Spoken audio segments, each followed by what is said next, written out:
Welcome to Guidelines for the Use of Social Media by Zonchans. Before we get started, I would like to indicate that many of the examples in this training are taken from a mandatory corporate training provided by AbbVie, my employer prior to my retirement.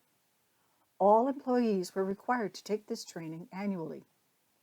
While AbbVie is a public sector global pharmaceutical company, the information applies to each of us as Zonchans, representing our individual clubs, area, district, and Zonta International.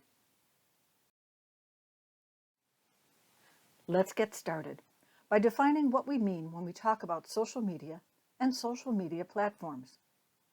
Social media platforms are vehicles that enable us to communicate and engage in a two-way conversation online in a way which the discussion or conversation can be seen by others or the general public.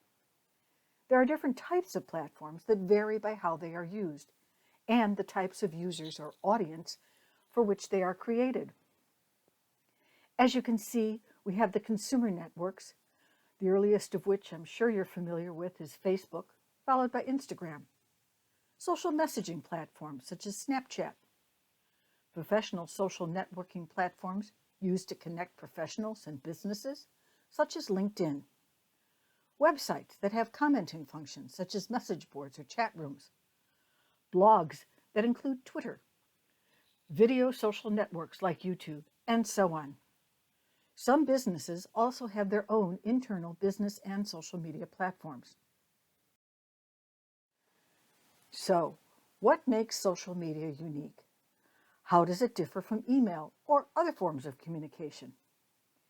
It's important to understand the difference when you're communicating about Zonta on social media, whether on a Zonta club page or commenting on a ZI site or when using your own personal social media accounts. First, social media is exactly that, social. It is meant to be participatory. It is made up of UGH, user-generated content.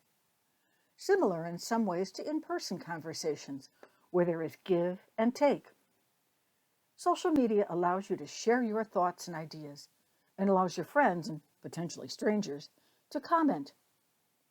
As a Zonchan, it means that when you talk about Zonta on your personal social media accounts, others can share or comment on what you have said. While this environment allows for these more authentic and often immediate reactions, it also means you have less control over what is said, seen, read, or heard, and how all of that is interpreted. This means taking great care when posting, keeping in mind that it is difficult to interpret tone from written text, and to expect the unexpected. Here we see that Marie posted about a volunteer program her company participated in. She was very proud of how her company was giving back to the community and wanted to share her pride in being a part of this program. Her expectation was that her friends would like her post and make positive comments, and that's probably what happened. On the other hand, Jane retweeted a post about company earnings as she was pleased by the performance of her company. What she was not expecting was someone like Bob, who may or may not have a gripe about pharma companies in general, using this post as an opportunity to shift the conversation in a negative direction. The next important point to always keep in mind is that social media is not private. Repeat, social media is not private. Any post can move beyond its intended audience. Just because you are posting on your personal social media account does not mean that it will only be seen by your personal contacts. It only takes one friend to share. And much like the old shampoo commercial from the 1970s, she told two friends, then she told two friends, and so on and so on. In other words, the message can spread exponentially in a short amount of time. We always need to keep in mind that Zonta International is a nonpartisan, non-sectarian organization. Care needs to be taken when posting on your personal account or adding to content on club accounts. In this example, the individual appears to have posted from her personal social media account a supportive comment about a political candidate.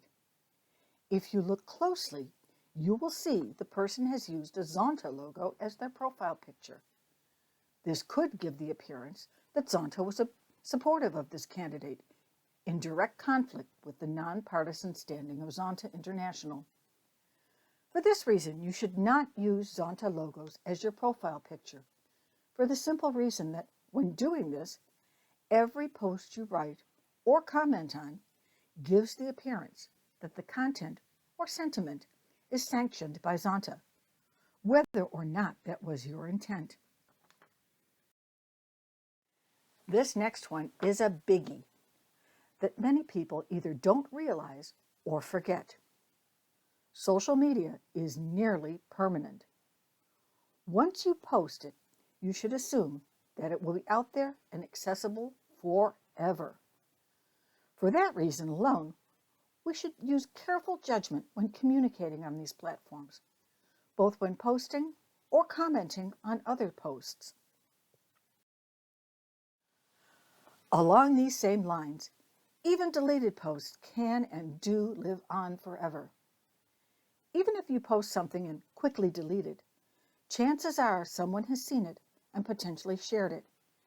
And once it's out there, it's off and running, and essentially impossible to track down and eliminate. This is a real-life example of a post by Elon Musk, who tweeted about internal company information. He quickly reconsidered and deleted the post from his feed, but the damage was done, and as you can see, it's still out there. Key things to keep in mind when using social media. First, what is the intent of your post? Second, what is the meaning you are trying to convey? And finally, how could the content be perceived by others? Think about all of this, and perhaps what questions you may still have. Thank you for listening to Guidelines on the Use of Social Media by Zontians.